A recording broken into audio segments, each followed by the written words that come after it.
Yo, what is going on YouTube? Welcome back and welcome to Khris Wrestling Views here on YouTube.com. Be sure to like, comment, and subscribe to my YouTube channel and join today. So last night, you guys, we had the opening of the 9/11 tribute. Today is 9/11, and we had the tribal chief to come out inside of Madison Square Garden in New York City.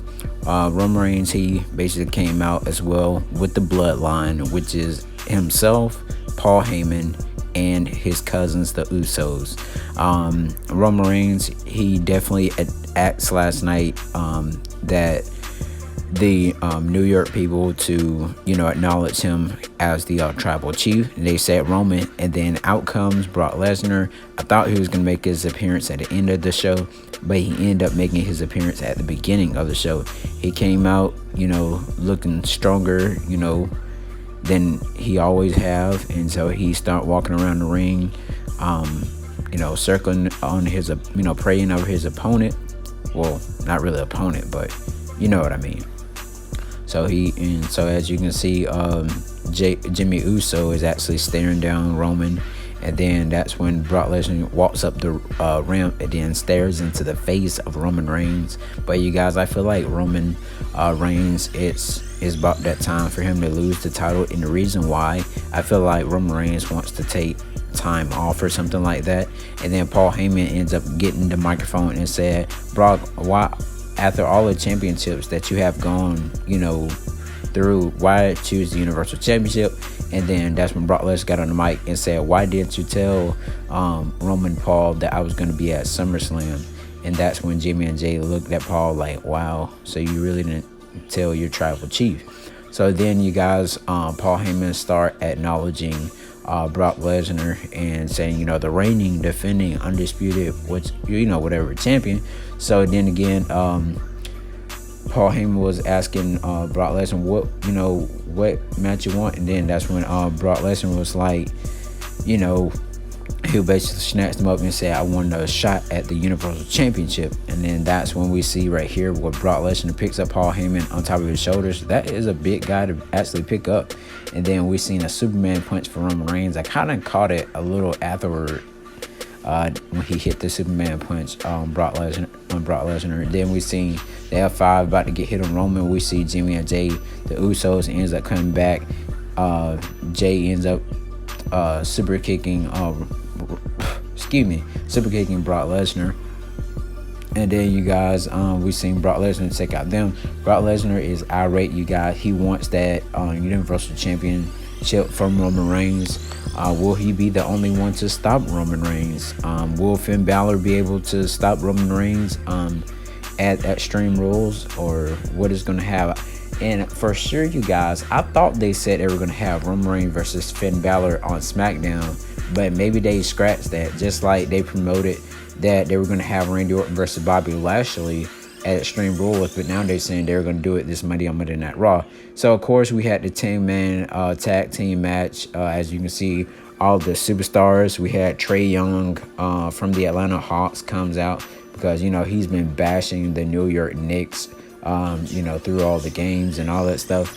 As you can see, Big E with the belly-to-belly suplex, and then you see Robert Roode comes up with the double A spine buster.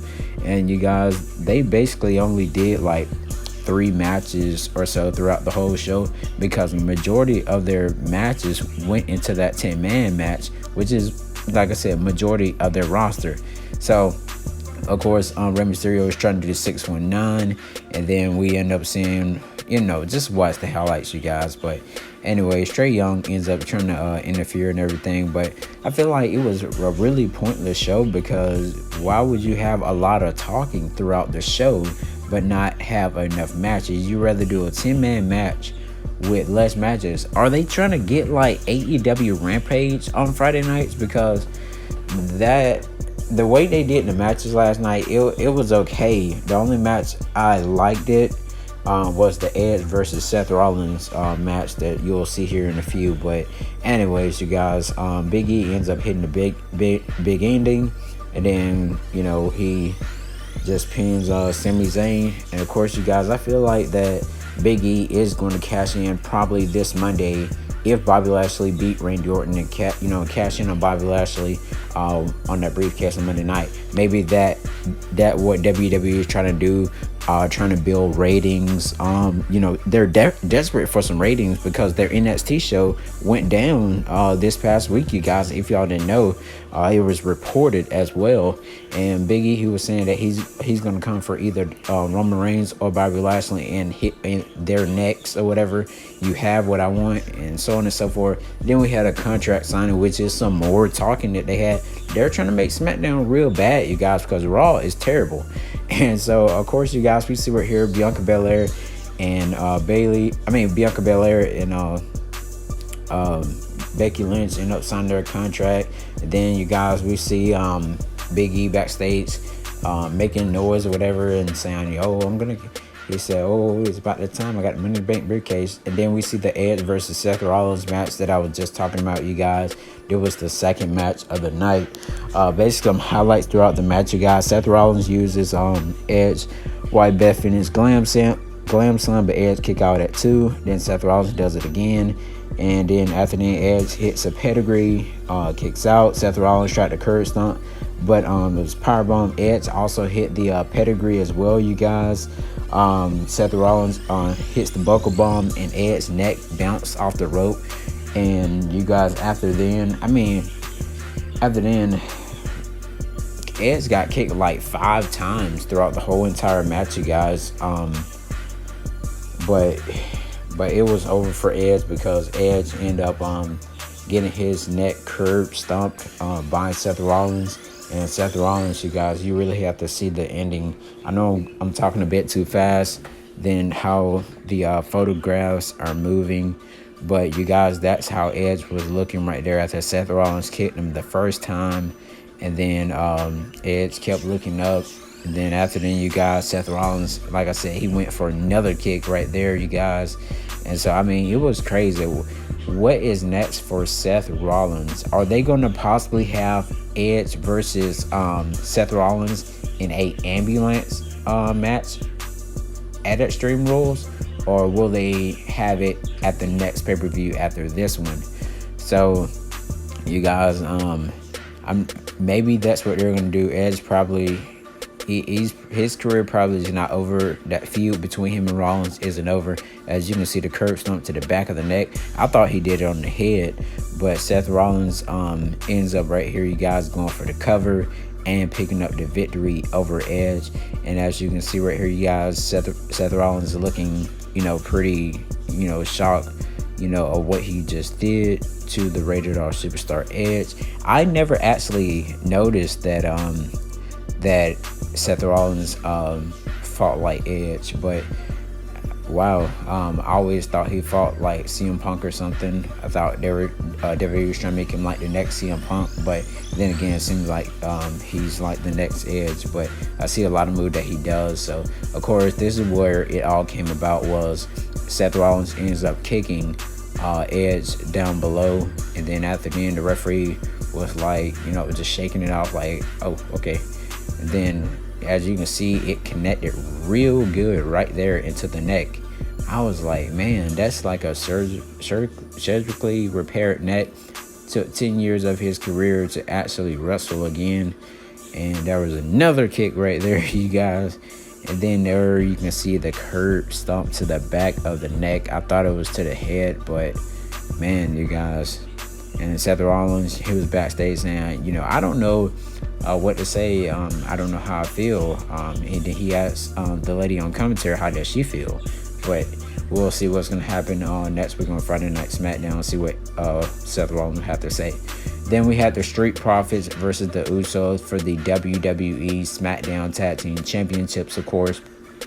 Montez Ford and Angelo Dawkins fought like they never have fought before against the Usos. High flying flips, kicks, insecurities, and all that other stuff, you guys. But that's that. The match it was okay, I can say the least. It wasn't what I was looking for, but that Edge versus Seth Rollins match was definitely a pretty good match that you definitely want to check out.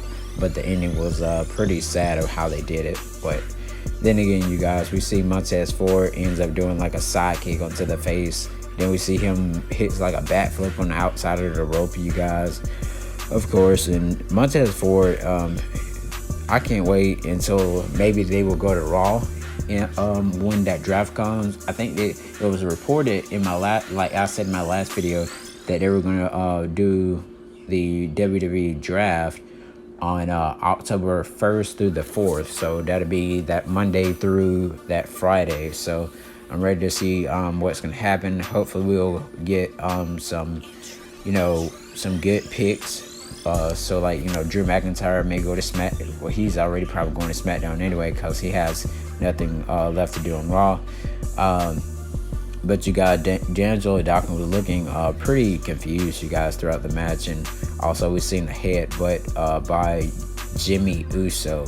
And then after then, you guys, we seen where D'Angelo Dawkins was trying to clothesline Jimmy Uso, but Jey Uso ends up kicking him in the face after Jimmy ducks. And then we just see like some phenomenal parts throughout the match, you guys. Roman Reigns thought that the Usos had it, but Roman Reigns' face was looking like a sour puss. But I was like, man, look at Roman's face. He thought that his cousins had it, but then again, you guys, one of the Usos jumped off the top rope, but he ended up putting his knees in the way. Montez Ford, you guys, comes off the top rope, do like a suicide like splash as he always does. But Roman Reigns slides in, you guys, to put the guillotine onto Montez Ford, making him pass out, you guys. And Roman Reigns got on the mic and said, well, if Brock Lesnar want that fight, then I'll give him that fight. And after I get finished beating Finn Balor. And then we seen like the little reddish thing, wondering who was coming. As we seen last week when Roman Reigns took out Finn. Well, yeah, he took out Finn Balor. We heard the boom boom thing, and then that was it. So Finn Balor's alter ego, the Demon, ends up returning on Smackdown, and Roman Reigns looked at him like, wow. But then again, you guys, I wonder what Roman Reigns is gonna say next week on Friday Night Smackdown. I'm down to hear, what he's gonna say. Definitely interested. So thank you guys so much for tuning in to Khris Wrestling Views here on YouTube.com. I got more wrestling